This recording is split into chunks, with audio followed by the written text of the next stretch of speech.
A paz do Senhor, irmãos, que bom nós estarmos juntos mais uma vez. Eu sou o pastor Emerson e é sempre bom ter você conosco. E nós estamos hoje para falar sobre a Escola Bíblica Dominical. Nós estamos no terceiro trimestre de 2020 e a lição de hoje, a lição de número 8, ela vai trazer por título: A causa da desunião devem ser eliminadas. Tá? A questão da desunião, ou seja, da fragmentação do povo de Deus, ok? O nosso texto áureo é um versículo muito conhecido nosso, que está no Salmo de número 133, verso de número 1, que ele vai dizer assim: ó quão bom e quão suave é que os irmãos vivam em união. Ó quão bom e quão suave é que os irmãos vivam em união. Esse texto nosso é muito conhecido, nós usamos muito ele, sempre nos referenciamos a ele, para buscar a união do povo, né? Para demonstrar a necessidade dessa união.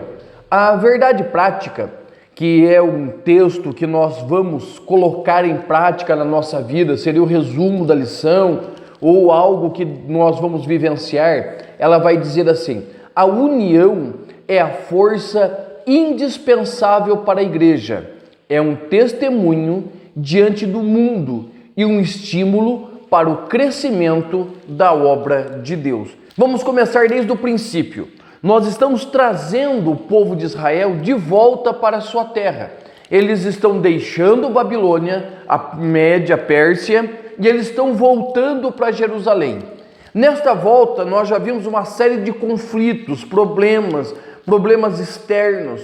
Agora nós vamos ver os problemas internos, dificuldades neste retorno, dificuldades nessa reedificação. Agora não dificuldades externas, mas as dificuldades internas. E um dos grandes problemas dessas dificuldades internas é a questão da desunião, né? É a mesma coisa quando nós vamos fazer um bolo. Você vai fazer um bolo. Você vai pegar, vai separar todos os elementos. Eles são distintos. Cada um tem a sua função. Mas quando você coloca todos eles ali na batedeira e você começa a mexer e vai colocando um de cada vez, cada um tem a sua finalidade. O açúcar é um pouco. O achocolatado, outro pouco. O maior volume seria da farinha ou do leite, ok? Mas a hora que você vai misturando tudo isso, ele vai virando uma massa homogênea e você vai pingar um pouquinho de fermento ali para que ele tenha o verdadeiro crescimento. E quando você for comer, você não pode sentir o gosto da farinha, nem da margarina, nem só do leite. Você vai sentir o gosto do conjunto.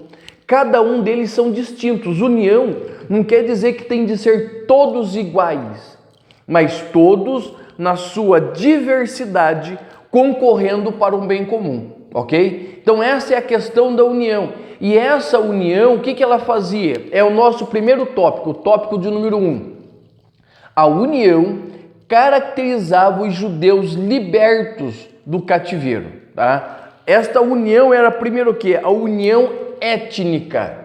Eles eram um único povo. Nós já vimos na lição passada que muitos que vieram, eles não entraram ali na lista dos nomes nas genealogias. Ou seja, a genealogia não foi confirmada e, não sendo confirmada a genealogia, eles não fariam parte do povo que iria morar em Jerusalém.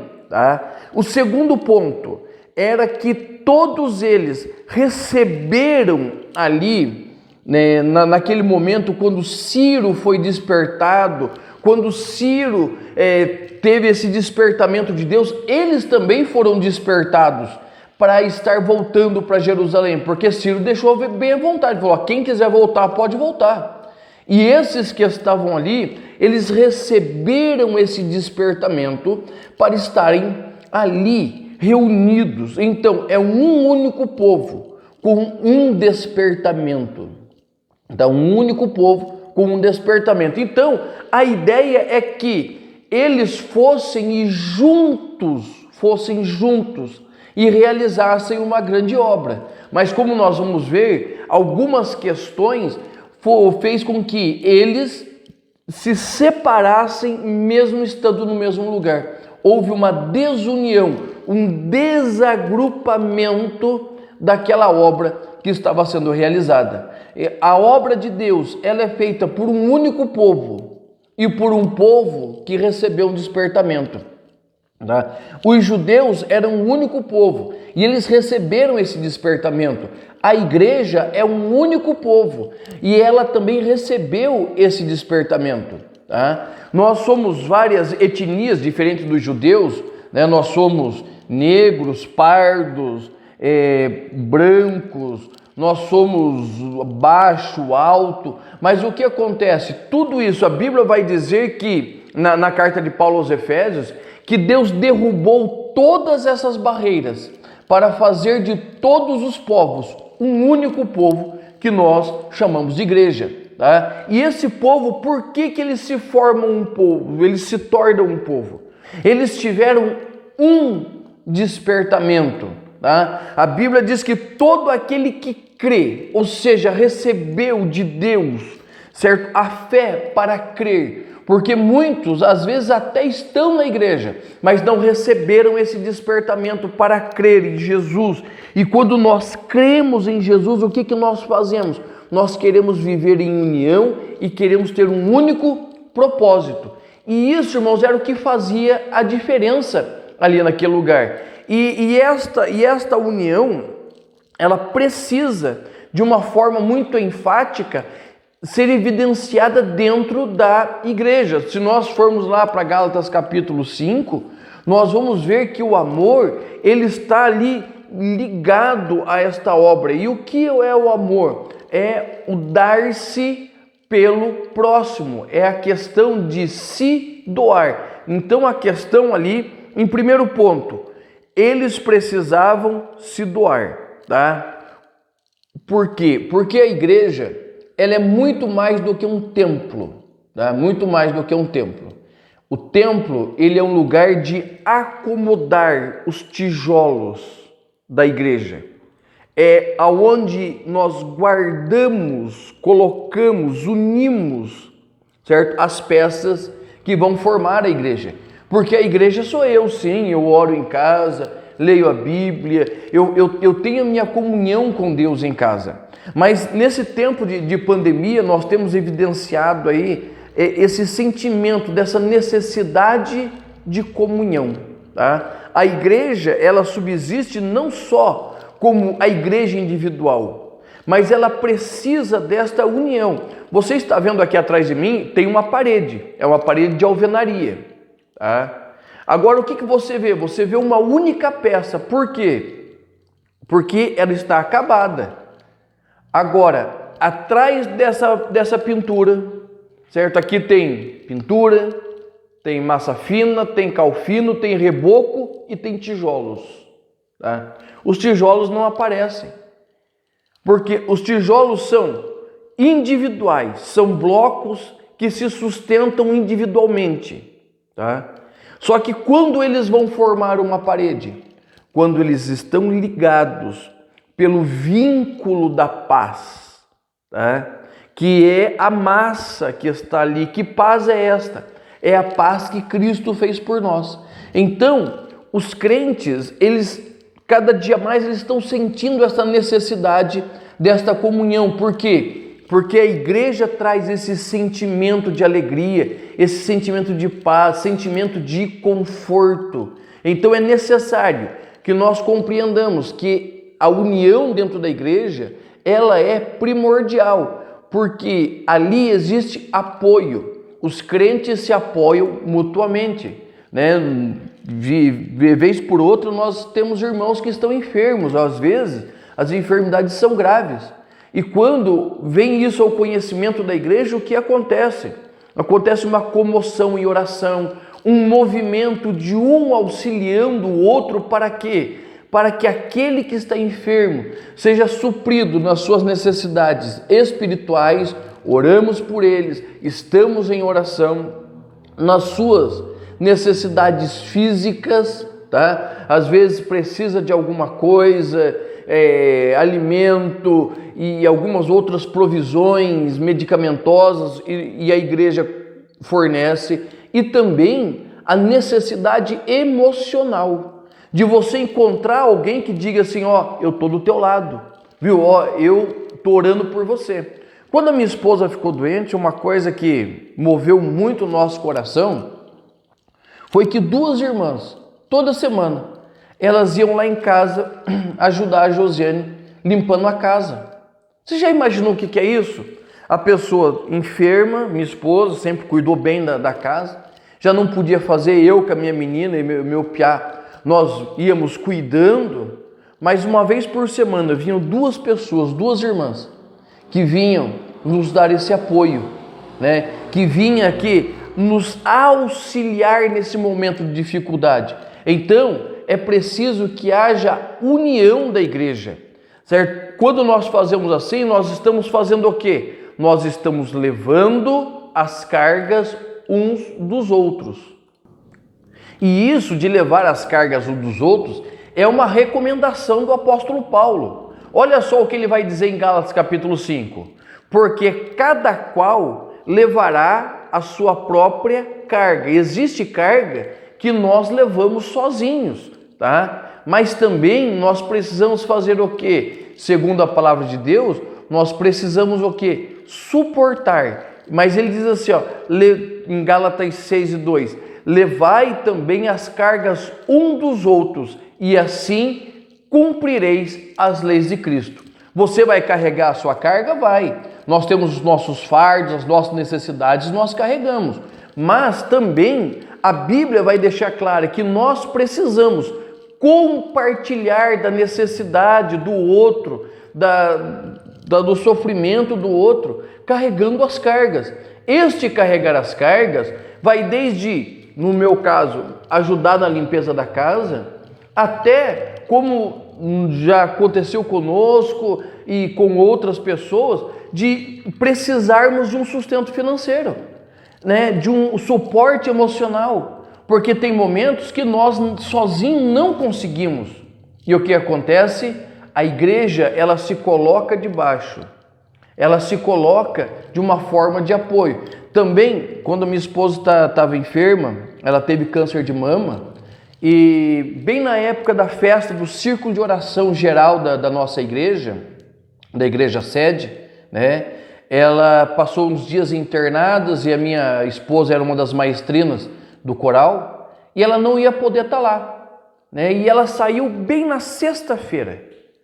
Quando foi no sábado que ela já estava melhorzinha, as irmãs pediram, falaram, irmão Emerson, traz a irmã Josiane para o ensaio, para reger o coral na festa.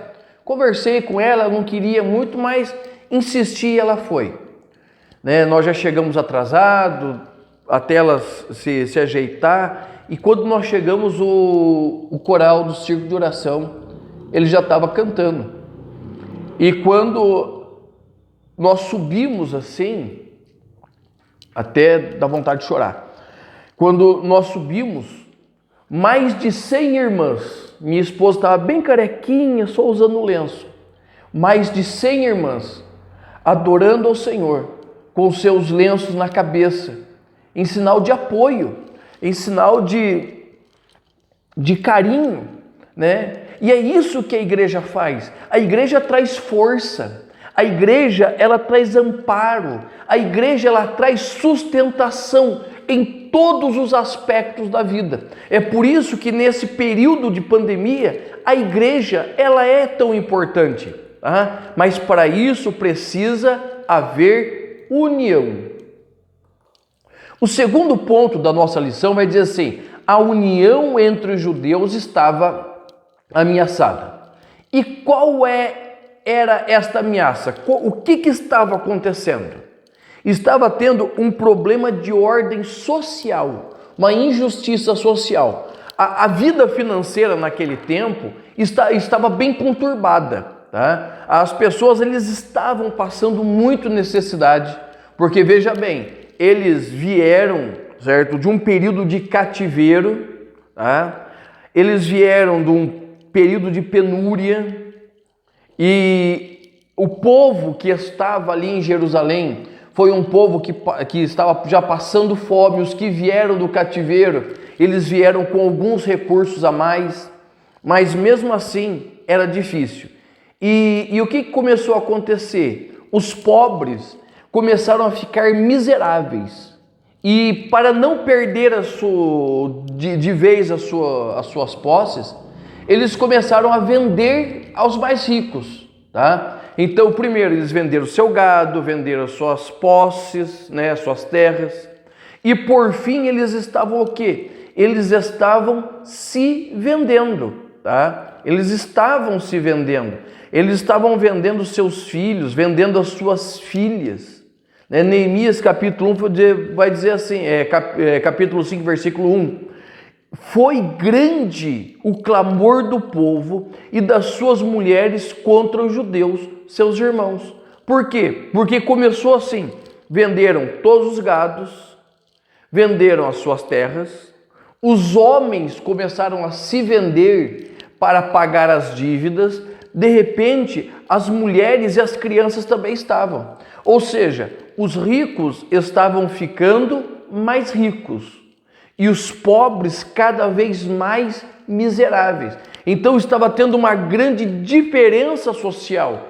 E no livro de Levíticos, Deus vai deixar bem claro, não haja pobre no meio de vós, que haja aí uma separação, que vocês consigam repartir. Lógico, sempre houve pessoa mais abastada, com outros com menos condições, mas todos deveriam ter o meio de subsistência.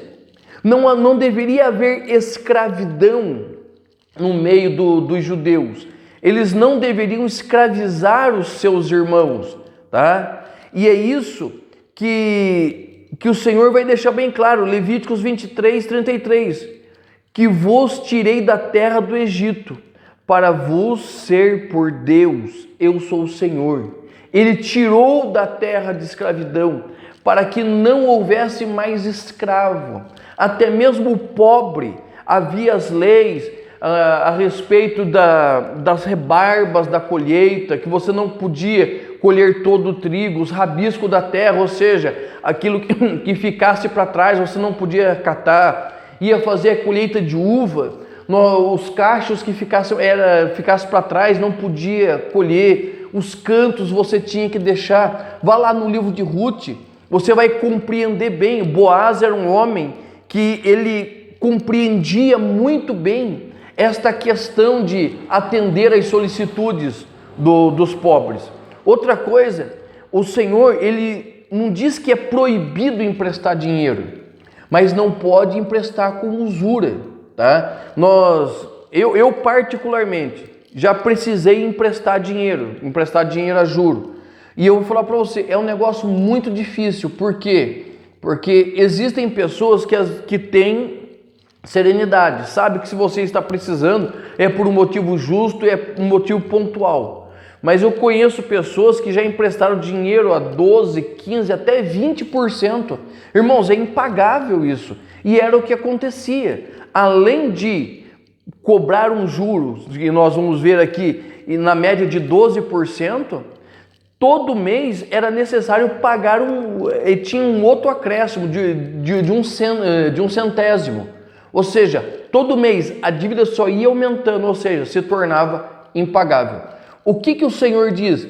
Que nós precisamos atender o povo, nós precisamos atender às solicitudes do povo. E quando nós vamos para o Novo Testamento, nós vamos ver algo muito semelhante acontecendo, tá? A questão da penúria do povo.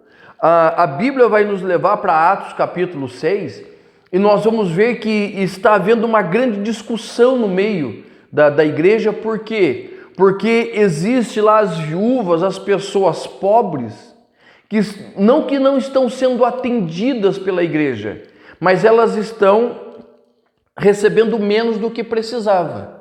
Porque os apóstolos, eles estão preocupados com a palavra, eles estão preocupados com o andamento da igreja, e os irmãos que têm mais necessidade, eles estão passando dificuldade. Então o que eles vão fazer? Eles vão se reunir e vão separar os diáconos para atender o povo. Então todo o tempo, irmãos, essa dificuldade social existe. Em todo o tempo, essa necessidade de olhar com uma visão mais próxima para os necessitados, ela existe. E o que nós precisamos fazer, irmãos? Nós precisamos, como igreja, olhar para os nossos irmãos que estão passando dias difíceis. E nós vamos ver duas coisas. Primeiro, que você não atender os irmãos necessitados é falta de amor. E uma das formas com que o mundo entende que a igreja é o amor, certo? É aquela questão de você sustentar, ajudar, amparar aqueles que verdadeiramente são necessitados, tá? A Bíblia diz que nós precisamos fazer o quê? Precisamos atender as viúvas, mas ele diz assim, aquelas que verdadeiramente são viúvas. E o que é a viúva no princípio bíblico? Que não tem sustento algum, que não tem família, que não tem amparo. Essas são as viúvas dentro da Bíblia. Esses são os órfãos dentro da Bíblia. Então, a nossa obrigação é atender exatamente aqueles que não têm amparo, tá? Porque daí eles não têm amparo físico, emocional nem social. E a igreja tem essa necessidade de atender aqueles que são menos favorecidos socialmente. E nós precisamos também compreender que essa dureza de coração desses irmãos mais ricos, o que eles faziam? Eles faziam que a bênção de Deus e a providência de Deus se afastasse dele, né? Eclesiastes 7,7 diz assim, a opressão faz endoidecer até o sábio, tá? A opressão, ou seja, imagine você numa situação em que você tem conta para pagar e não tem dinheiro. Você precisa sustentar a sua família, mas você não tem condição. Como que fica o psicológico de uma pessoa dessa? Como que fica a situação emocional? Você olha para os ricos cada vez mais ricos e você cada vez mais pobre, né? E trabalhando e fazendo e não prosperando. Essa é a questão aqui. Eles estão vendo a obra andando, amém, a obra está andando, mas por outro lado, eles já pagavam os impostos para a Pérsia, né? Eles agora tinham que trabalhar para se sustentar, mas também eles estavam tendo que pagar aquilo que deviam e eles estavam perdendo.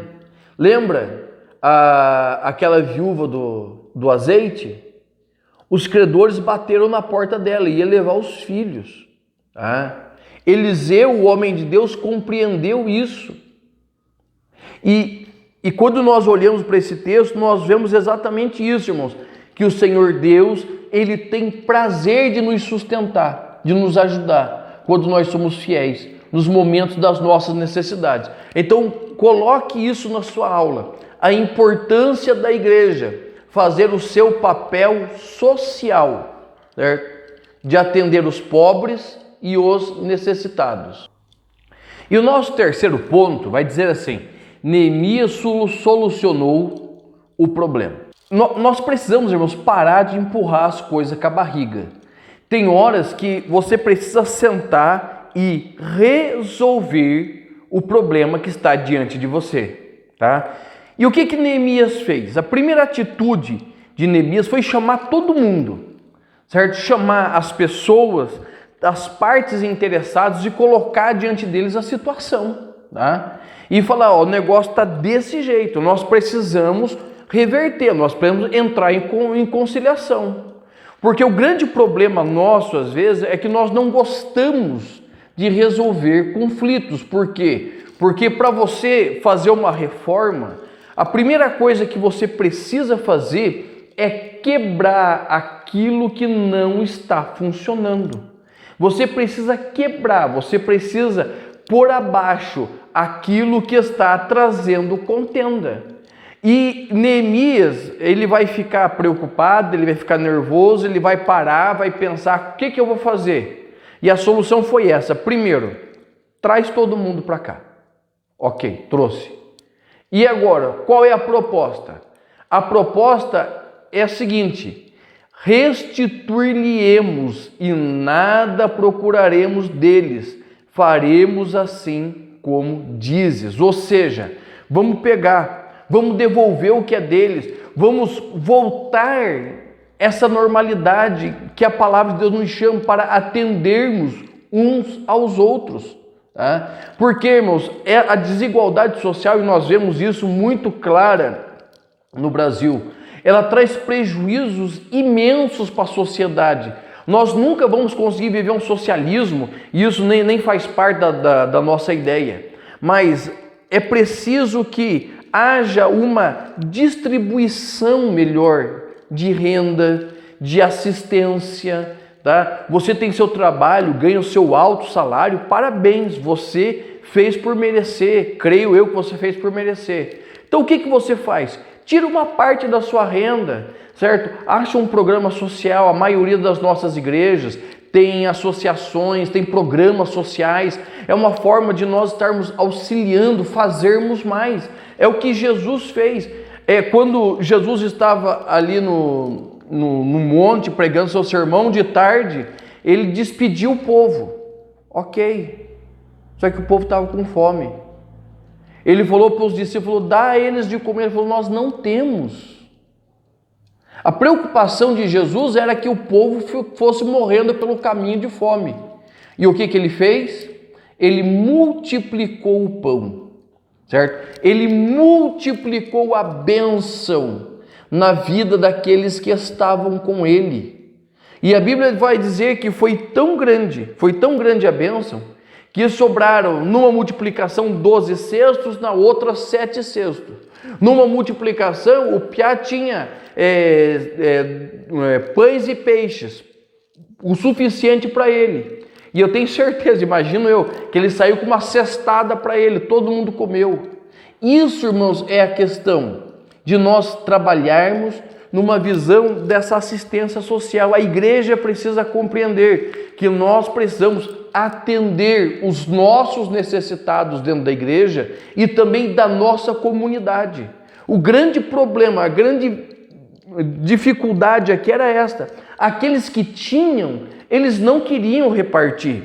Aqui na igreja onde nós estamos, que na igreja do Socavão, essa igreja é uma bênção. A igreja não é tão grande, mas o que todo mês nós conseguimos, com a doação dos irmãos, atender 3, 4 famílias com cesta, né? Às vezes alguns de fora precisam, nós também fornecemos. Nós temos o nosso trabalho social, que é o projeto Dorcas, que as irmãs fazem roupa de lã, doação. Agora nós estamos fazendo máscaras a baixo custo, né? Nós só colocamos o custo do tecido. Então, o que é isso, irmãos? É a igreja fazendo o que ela foi chamada para fazer, ou seja, atender a necessidade do povo. E quando essa necessidade foi atendida, o que aconteceu?